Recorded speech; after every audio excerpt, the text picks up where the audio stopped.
In this video, I'm going to be going over ways to lose weight without exercising. So stay tuned and let's get right into it. So in order to lose weight, we need to be in a calorie deficit. So what that means is we need to be expending more calories than we are taking in. In order to lose 1 pound of fat, you need to be in a deficit of 3,500 calories, or 500 calories per day over the span of a week. See, I already told you that it'd be impossible losing weight without exercise, and I just don't have time to do it. So as exercise is the main way to expend calories, it is not the only way to expend calories.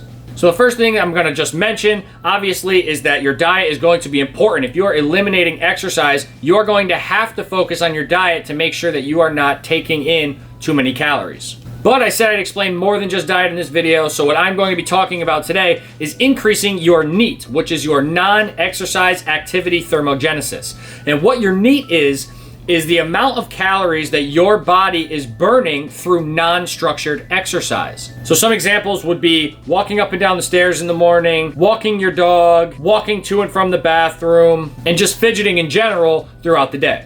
Hey, that's pretty neat.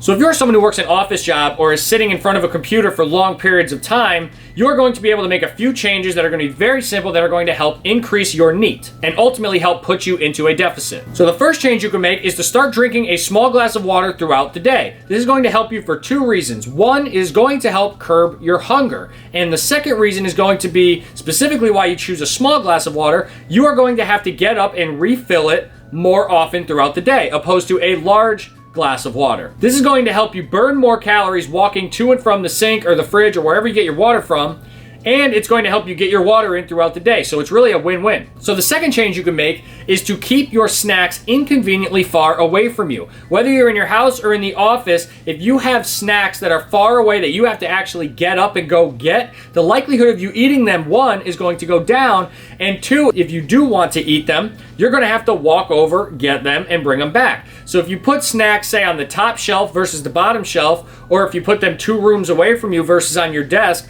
the likelihood that you are going to be taking in the same amount of calories and eating out of boredom is going to drop because you're not going to be thinking of it. Out of sight, out of mind works the same way for snacks. Don't have them on your desk. You're probably not going to eat them.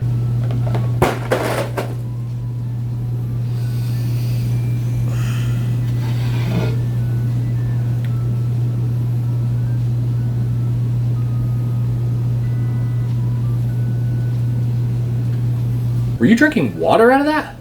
Nope.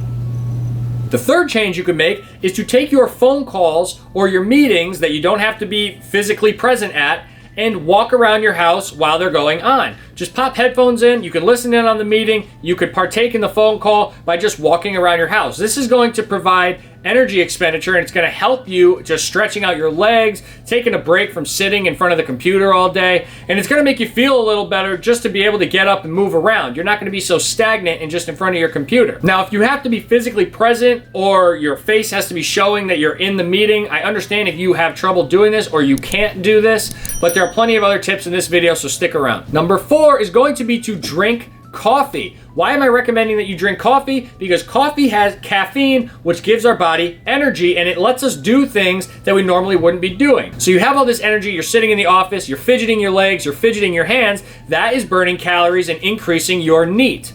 Yes, it's negligible, but it's still an amount of calories that is going to go towards your total daily expenditure that's going to help you burn calories throughout the day. However, with coffee, you're going to want to be aware of empty calories that you're adding to it. So black coffee in about an 8-ounce serving has around 5 calories. So when you look at Starbucks' menu and you see all these super coffees that have 2, 3, 4, 500 calories, keep in mind that the calories are coming from somewhere, and it's not the coffee bean. And the last tip I have for you today is going to be to eat more protein. Now take the bodybuilding and the bro science out of the equation for a second and hear me out. Protein has many benefits in terms of losing weight that have nothing to do with building muscle or building strength. We're going to be looking at 2 of those benefits specifically for this video. The first benefit is that out of the 3 macronutrients, protein is the highest in satiety. What does satiety mean? It means how full you are and how satisfied you are while eating something. So this is going to help us in multiple ways. The first way being it's going to keep you fuller longer. So if you have a higher protein breakfast, you're likely to not eat until lunchtime versus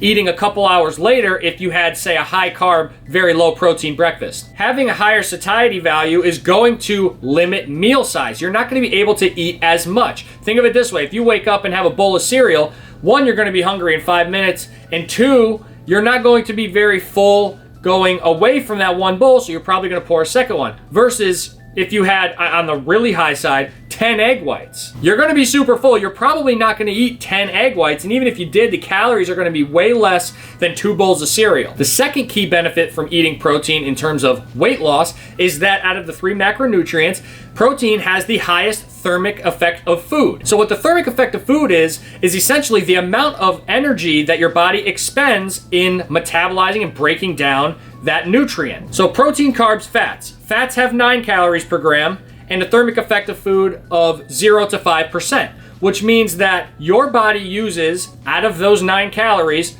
0 to 5% of them to just break it down. Carbs, having 4 calories per gram, have a thermic effect of 5 to 10%, which is a little bit better than fat, but still very low. Protein has the highest thermic effect of food at 20 to 30%, which means that out of the 4 calories per gram, your body is using 20 to 30% of them just to metabolize the protein in your body. So you can see how a higher protein diet is going to yield more fat loss because, one, you're going to be fuller longer, which means you're going to be eating less calories throughout the day.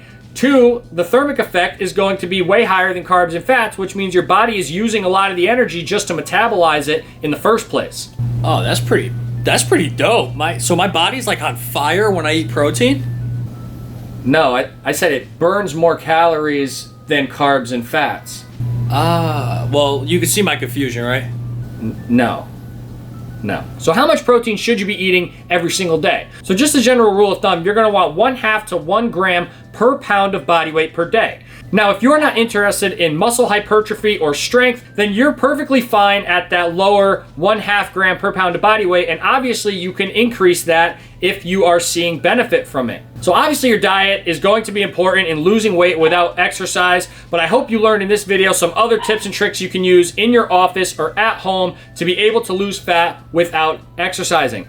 Thank you guys for watching. If you are new here, please consider subscribing. I put out videos based on fitness and health every week. So if you're into that, hit the subscribe button. If you learned anything of value from this video, please consider liking. Thank you for watching, and I will see you in the next one.